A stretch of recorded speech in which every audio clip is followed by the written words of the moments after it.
បាទសួស្តីបងប្អូនអរគ្នាឥឡូវយើងបន្តមកតាក់ទងជាមួយនឹងការចែកប្រភេទនិងប្រភេទបាទខ្ញុំមានប្រភេទ2ភាគ4នេះបានន័យថាយើងសង្កេតមើលទៅលើរូបភាពបានន័យថាខ្ញុំមានរូបភាពរង្វង់មួយដែលយើងបានពូវាជា4បាទហើយយើងផាត់ពណ៌2អញ្ចឹងយើងទទួលបានប្រភេទគឺ2ភាគ4បានន័យថាកន្លែងនេះគឺជា1ភាគ4ណា1ចំណែកភាគជាមួយនឹង4ចំណែកកន្លែងនេះក៏1ភាគ4ដែរអញ្ចឹងយើងផាត់ពណ៌2ចំណែកហ្នឹងទៅវាទទួលបាន2ភាគ4បាទចែកជាមួយនឹង1ភាគ2បាទអញ្ចឹងសំទោសចែកជាមួយនឹង1ភាគ4បាទ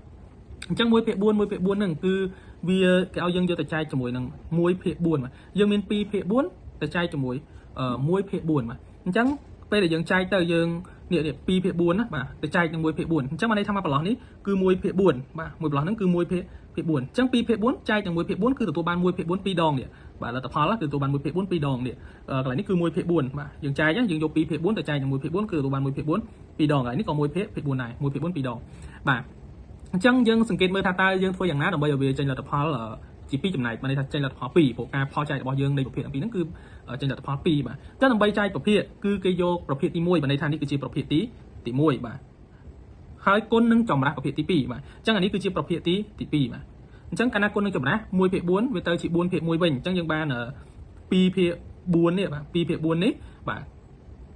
គុណជាមួយនឹង4ភាគ1បាទអញ្ចឹងយើងគុណប្រភេទយើងធ្លាប់ដឹងហើយយកគុណប្រភេទយកភាគបាញ់គុណប្រភេទបាញ់ប៉ុន្តែក្នុងលក្ខខណ្ឌនេះគឺយើងឃើញថានេះវាមានលេខ4បាទអានេះវាមានលេខ4ដែរអញ្ចឹងសម្រួលមកអញ្ចឹងដល់សល់2នៅលើ1បាទន័យថា2ភាគ1បាទអញ្ចឹង2ភាគ1នេះបាទ2ភាគ1នេះគឺមានតម្លៃស្មើជាមួយនឹង2ព្រោះគ្រប់ចំនួនគុណទាំងអស់គឺមានភាគបាញ់1ជានិច្ចបាទអញ្ចឹងបងប្អូនអរគ្នាមើលបន្តតាក់ទងជាមួយ note កន្លែងយើងចំណាំណាយើងមានប្រភេទ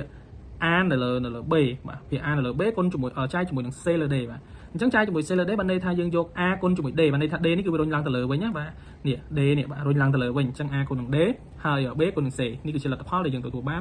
ពីការចែកប្រភេទបាទ